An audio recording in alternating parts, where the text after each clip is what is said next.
the JBR Podcast. Wake up and check it out. Where the music and life connects. Let's go. Today, I'm excited to be joined by Detroit's own Niecie, who is described by Cashbox magazine as raw and soulful in a rock and blues house. Nicie's chart-topping music and high-energy performances have earned her fans worldwide. It's great to have you on the show. How you been? Oh, good. How about yourself? I've been good. I know we've been trying to connect for a little bit, so I've known you for quite a few years, but tell me and tell us, how'd you get started in the music business and into blues and soul? Well, I've always been in music somehow, some way. Whether starting out when I was younger in musical theater, then getting into in high school, I was in rock bands. And then when I moved to Chicago, I was more into R&B and soul, believe it or not, than blues. Go figure, right? Well, I can tell by when I hear you sing. Yes, right. So then I went out to Boston and started studying intensely at Berklee College of Music. And I went on the road with a rock band, maybe in the early 90s, mid 90s. And we were playing at a bar on campus at the University of Nebraska, in Lincoln, Nebraska. And I was kind of forlorn about whether I wanted to do this or not, because it was me and a bunch of guys, and we were getting like, just bar gigs and stuff, because, we were younger, what have you.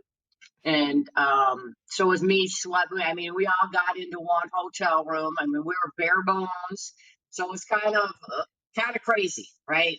So I was kind of doubting myself as to whether I wanted to continue on. So on our break, we went out and I was just hanging out. And, around the university, you could, on the strip, you could carry your alcohol, your beers or whatever. So I'm sitting there all slumped out in the corner, trying to stay away from my bandmates because we had just had a little thing going on. And this bigger than life dude comes up to me, and it happens to be Magic Slim. Wow. He goes, I heard you over there. He goes, you need to come sing the blues. Come on. So we were getting ready to get back on stage, and I went up to my guys and said, you're on your own. Play some instrumentals. Do whatever you got to do. Bye. So I went, and he was at the Zoo Bar, Magic Slim. So I got up and did some cover tunes with him, and that's all she wrote. And from then on, I did the blues. Went back to my other gig and jumped on stage, but that was what really got me smitten. And in talking with him, he's like, let me take you under my wing. So like whenever he was in the same town I was, because I was doing a lot of traveling, I'd get up and perform with him. So then he said, there's a guy up in your area.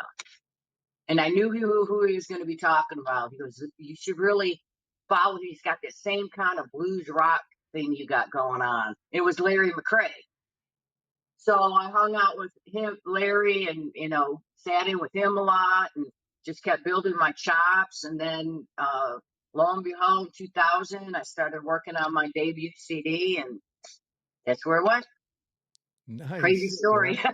That's an awesome story. I remember the Zoo Bar back in the 90s because I used to play there with Russell Jackson quite a bit when I toured with him. That was a pretty hopping little place. Yeah. So you're from Detroit now, and how long you been in Detroit? That's where I was born and raised. Okay. Yeah. So now, as we're speaking, I just made it back down to Nashville. This is where I'm at for my music hub type of thing. So, up there I stay with the family and what have you, but down here I have a place in Nashville. So, but officially, if you look at my driver's license, I'm a Michigander. So I keep my residence up there. Yeah. So you're in Nashville now, and are you got some music stuff going on there right now? Is that what brings you back down there? Doing some songwriting, getting back in the studio, writing, singing some tracks to some music that we already had laid, working towards my next CD, which will probably come out maybe in springtime. Nice. Yeah. Nice. And I was looking at your Facebook and some of your stuff before we got on the call here, just because I know we haven't seen each other probably since Memphis about 5 years ago or so. And you won some awards recently. Tell us about that. Yeah, I won Queen of the Hill, which was my last CD release. I won female album of the year at the International Singer Songwriters Awards. So that was cool. And then I won blues, blues R&B out at the red carpet events. What I think it's called they keep changing the name of the event, so I'm just going to say the Yeah. red carpet event out in the Netherlands. So Oh, that wow. year I had a lot of cool awards going on. So yeah, looking to grab me one or two more. Yeah, for sure. For sure. So what your album, is it going to be original stuff, or are you doing your take on some covers? This one's going to be all originals. All I always originals. spot a couple, two, three covers in there. But this time I'm going just all originals. We've been having a blast songwriting. And then this one I'm kind of crossing over a little bit to rock. Kind of want to spread a little bit, follow more under Americana as opposed to just blues, because blues is an Americana as well. Yeah. So hopefully that'll open up a few more doors, so not be so pigeonholed. Although I'm going to have to get rid of that handle on Facebook, Niecie Blues. I got to figure out what I'm going to do with that if I want to. But Yeah, other like than that, yeah, it's going to be Niecy all Niecy original. Music. Niecy Yeah, there you Music or go. Niecy Roots or something like that. Yeah. Yeah, there you go. Like it. Oh, good idea. There you go. Yeah. Yeah, that's awesome. So what approach do you take to songwriting? Because that's something I talk to musicians about all the time. And I love to hear how people, approach getting a song completed. Well, it starts out many different ways. I could be driving in the car and all of a sudden something hits me, and I'll either text it real quick to myself, or I'll get on my microphone on my recorder and record a few of the lines. Sometimes I just have a title, and then with what the kind of concept it's going to be, and then I present that. I have a group of songwriters I work with down here in Nashville, and they'll take the ball and run with it to a couple lines, a verse or whatever. Then get back together and we talk about groove and whatever. It's always different. Sometimes I'll write one from beginning to end. Sometimes I'll just come up with the title, and then we all work on it. But whatever the spirit moves me, however it gets done. Yeah, that's a common theme for musicians and myself the same way. Yeah, there's no like set pattern for it. You can get a Right, title, you can get a melody in your head or just a mood, whatever right, that would be for right, sure. right. Yeah. So in terms of you do a lot of traveling and playing a lot of places, what's probably the most what's your favorite place? I know when I ask people favorite places, they hate to say my favorite because then somebody's gonna watch and go, "What do you mean? I thought my place was the Right, favorite." right, right, right. Or like your most memorable place that Well, you remember. actually, it was before I became Niecy. I was gigging with a jazz R&B group, and we did the Cancun Juice Blues Festival, Jazz and Blues Festival, and that was like in 1990. So I was young. It was just a blast. It was like paradise. Um, Great crowds, great weather. Just had a really, really great time with Wow. that Yeah, one. that's amazing. And another question I like to ask everybody is, you know, you've seen the music industry evolve and you've seen it on like a national, international level as well. What what would you say?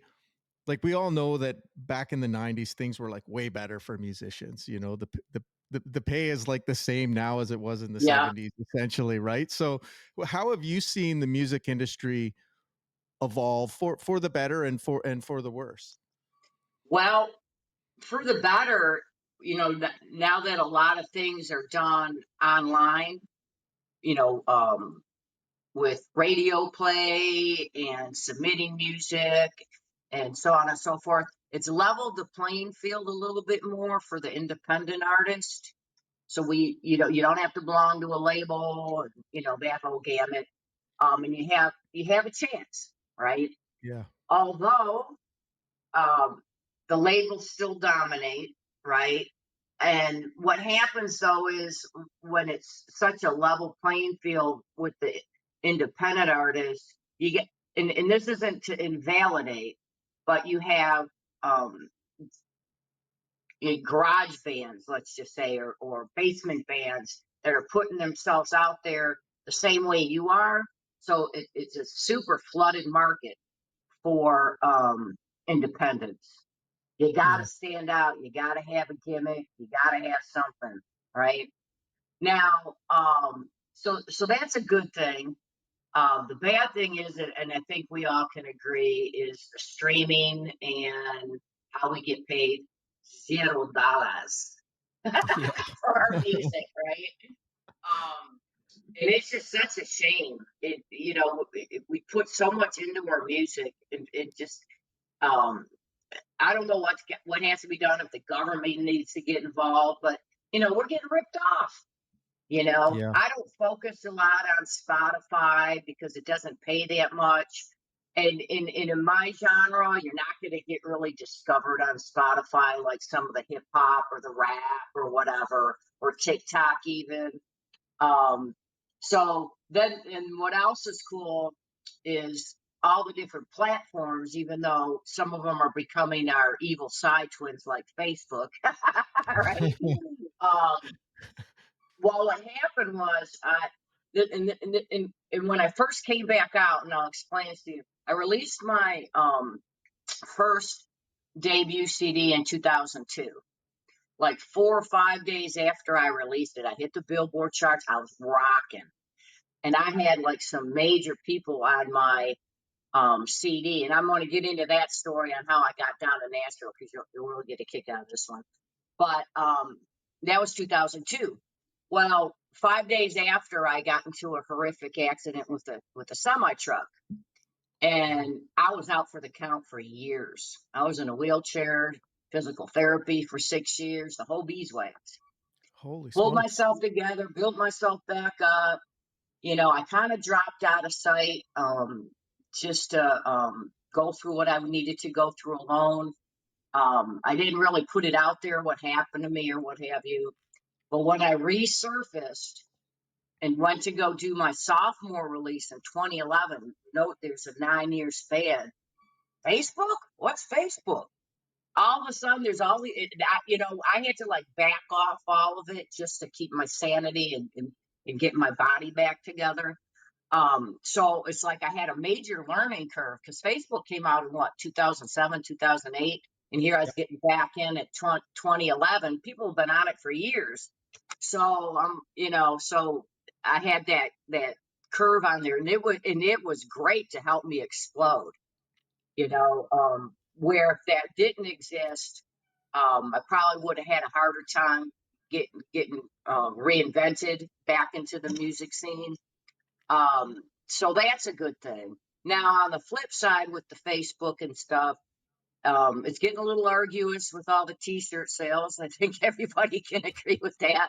And how sometimes you can't even promote your own music because they give you copyright issues, and then you fight it and you fight it.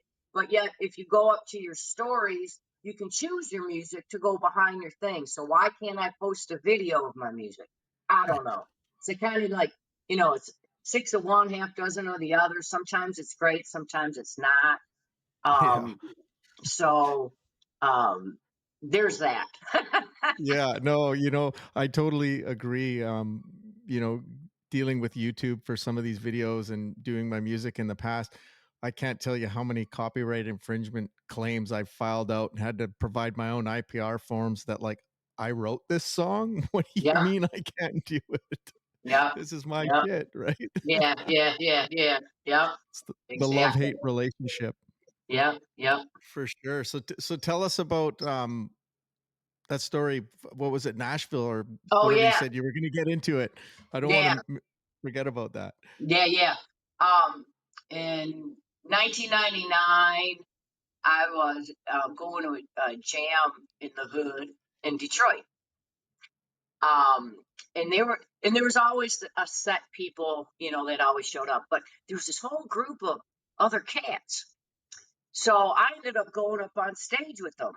The bass player and the drummer. It turns out they were musicians that were in town playing with the circus, and they had the night off, so they wanted to go hang out and do real music instead of boop ba ba boop ba ba.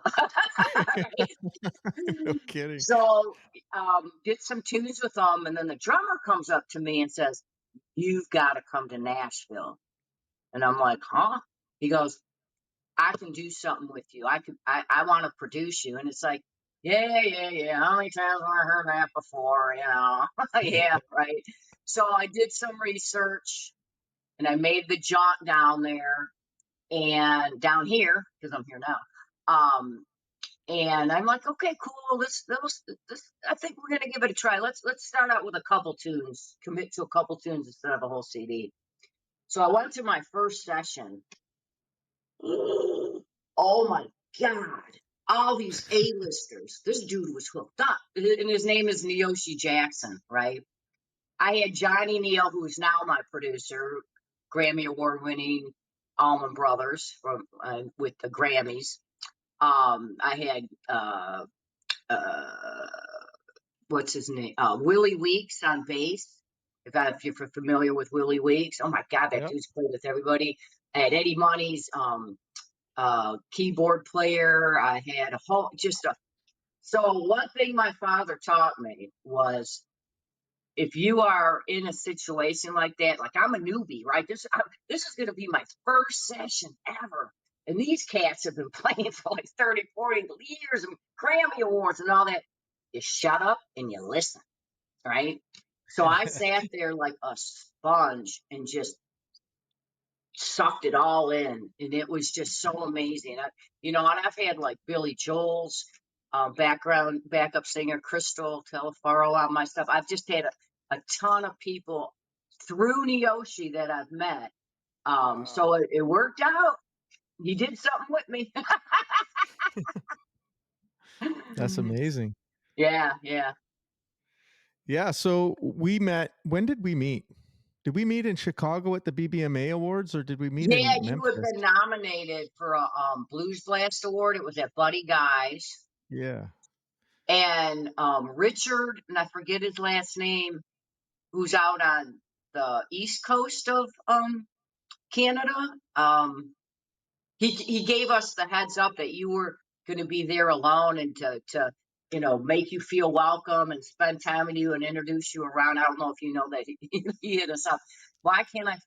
He used to do the festival Trey Bluen something.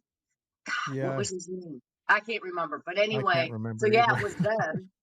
As a matter of fact, it was funny because my Google Memories, that one picture of us in the hotel room at the after party with Spike and Marky Blue and all that, where we're Yeah. just, it's the funniest picture. We're all like all over the place. That just showed up the other day. I'm like, oh my God, that's right. And No, there you were. was that the one? You That's were right. I forgot about that. Was that the one at that you're talking, the one at the Willis Tower or whatever it was called? That Yeah, big, when we went up there and they had that fucking glass floor that was like yeah. 200 stories off. I was getting the cold sweats, and me and Spike were like, I'm not going. We had to go out there for like 3 seconds to just take that picture. And I was like Yep, having yep. sweats and oh man. Yeah. Yeah. Oh, I Well, forgot about that. with That the was with crazy. the one picture I'm talking about, it was at the hotel room. But after Yeah. the awards, we all went. Spike had his Bloody Mary bar and all that stuff, Yeah. and I Joe some of Michaels that was in. Yeah, some of that was a blur. I do remember you guys taking me out for breakfast, and there was Bloody Marys, and like the meal, I say a meal because like you bring this drink. Oh, we'll have some breakfast, and this thing comes. It's got like cheeseburgers in it. Like it's like a fucking meal.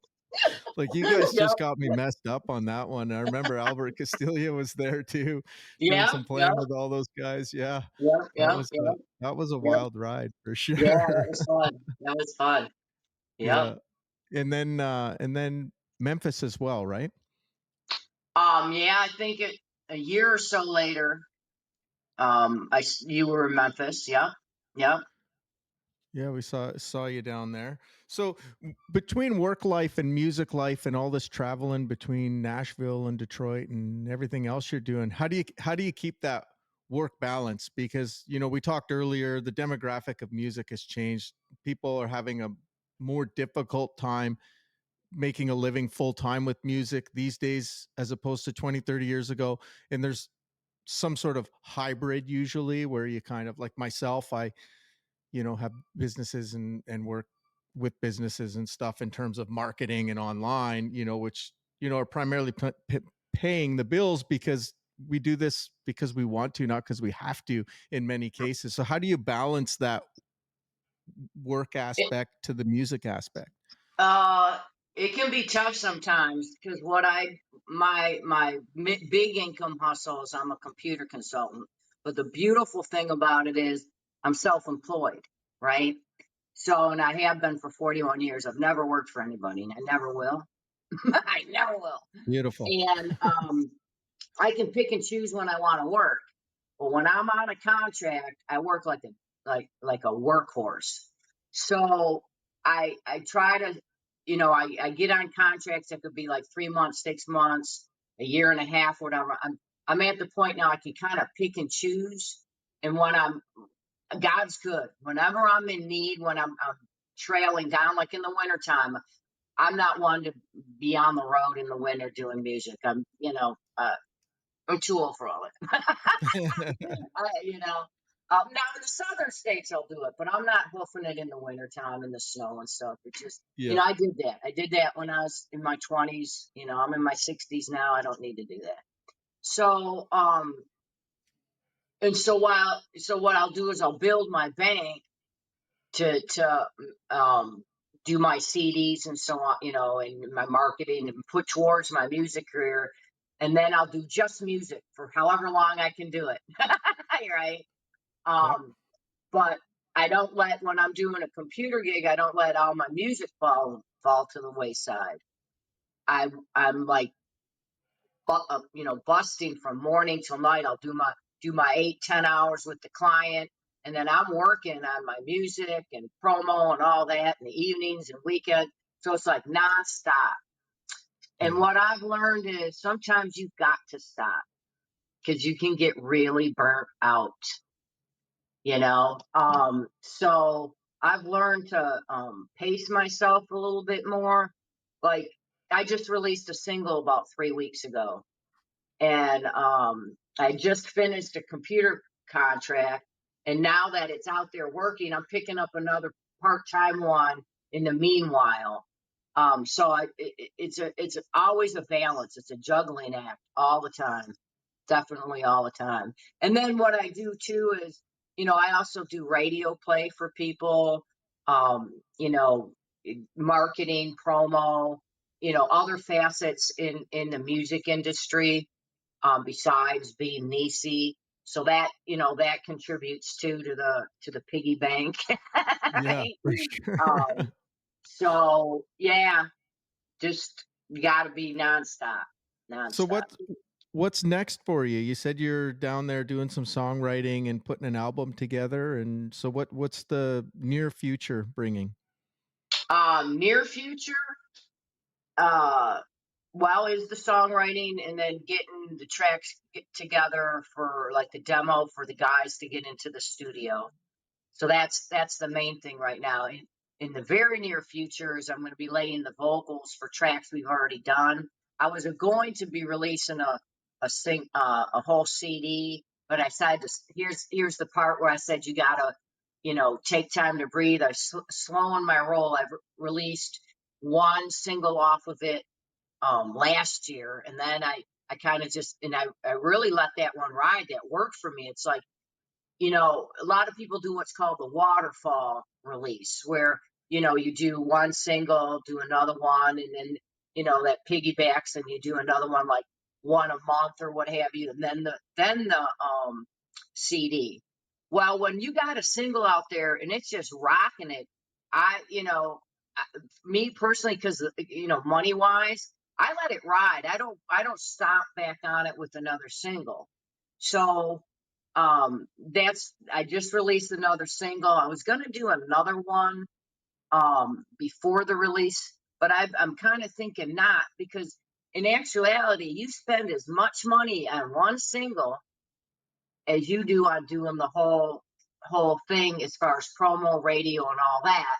The only thing that doesn't cost you is getting them printed up, of course, because singles are all digital, and then the mailing out to the DJs.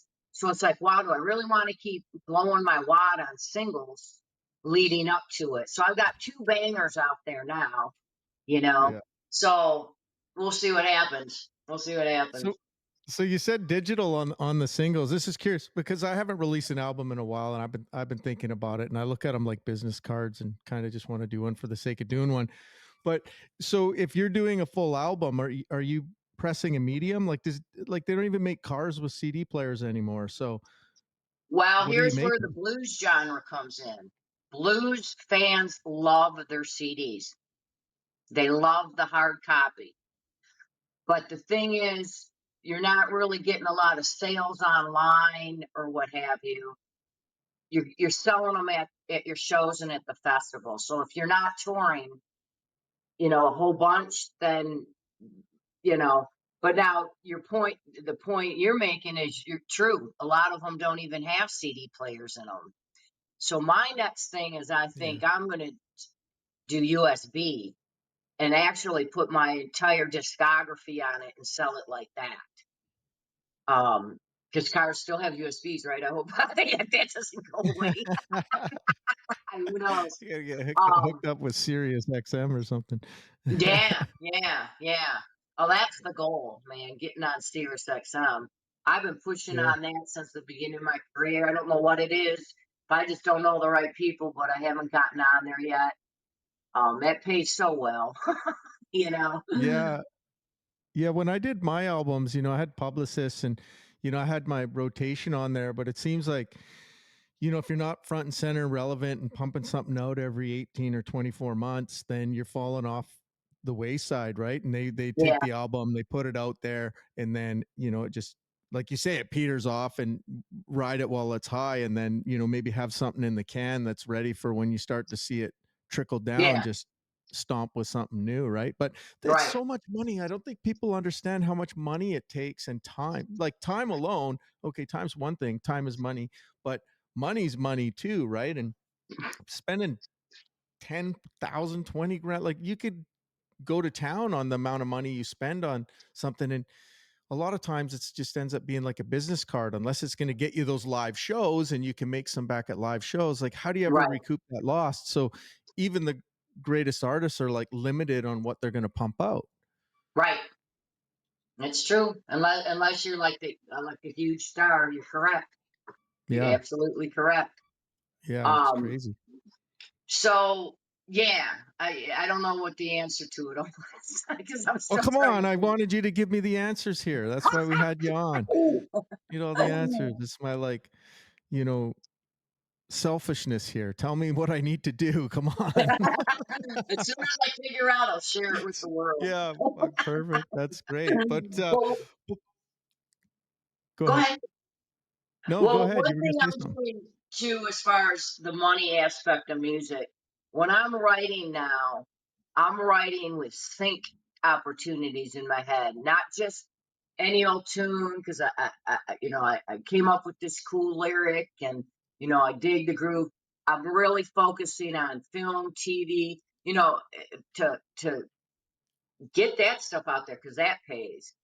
So um, that's one thing I'm really working on.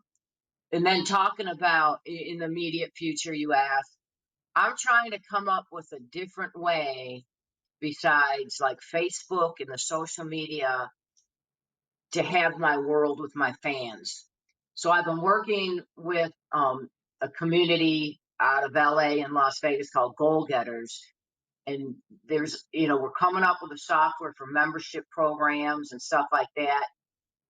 Because I eventually, Facebook's all good, but I want to get off it. It's too much.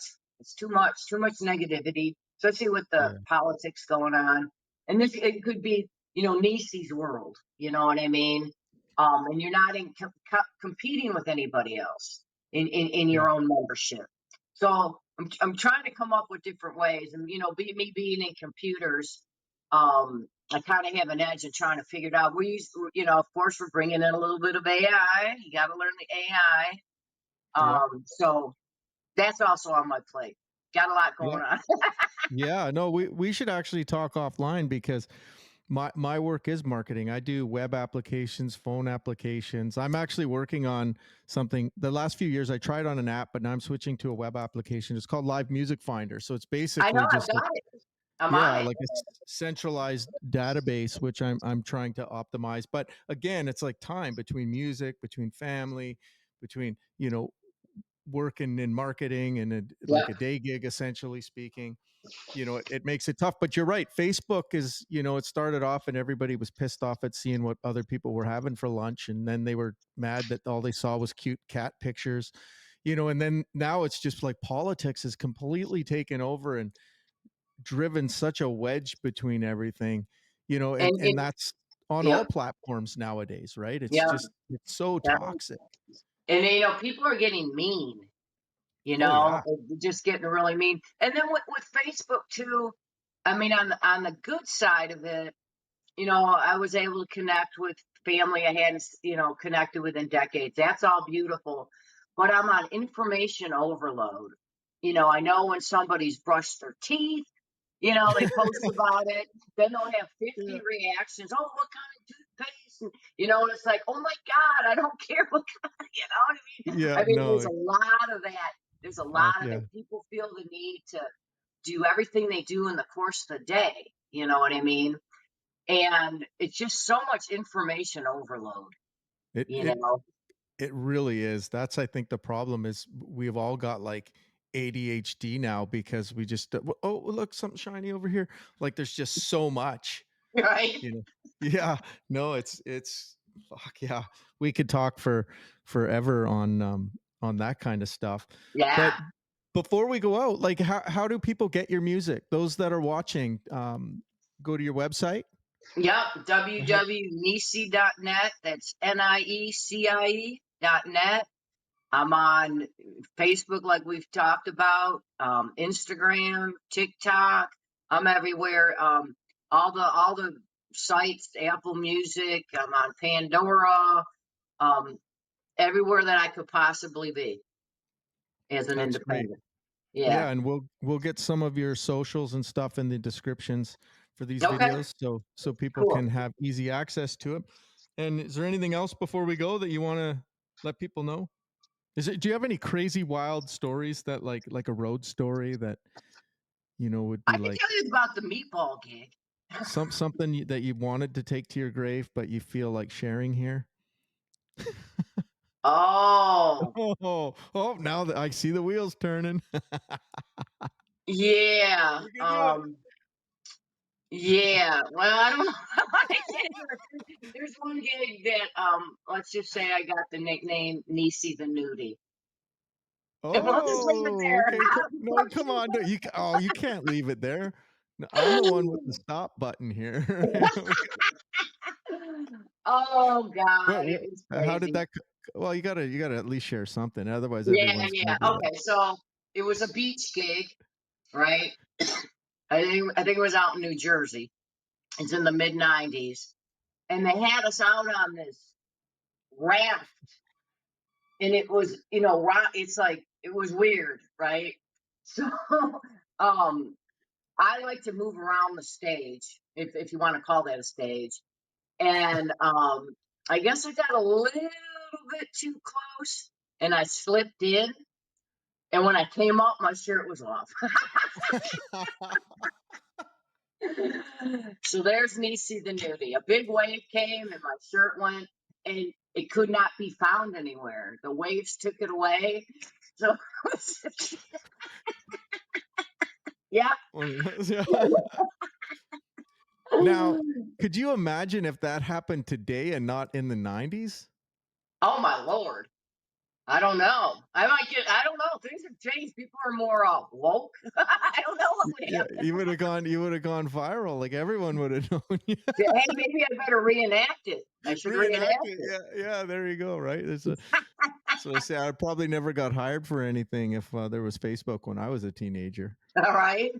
All the dumb shit we did. Yeah. But yeah, okay. So yeah, that's a good story. I like that one.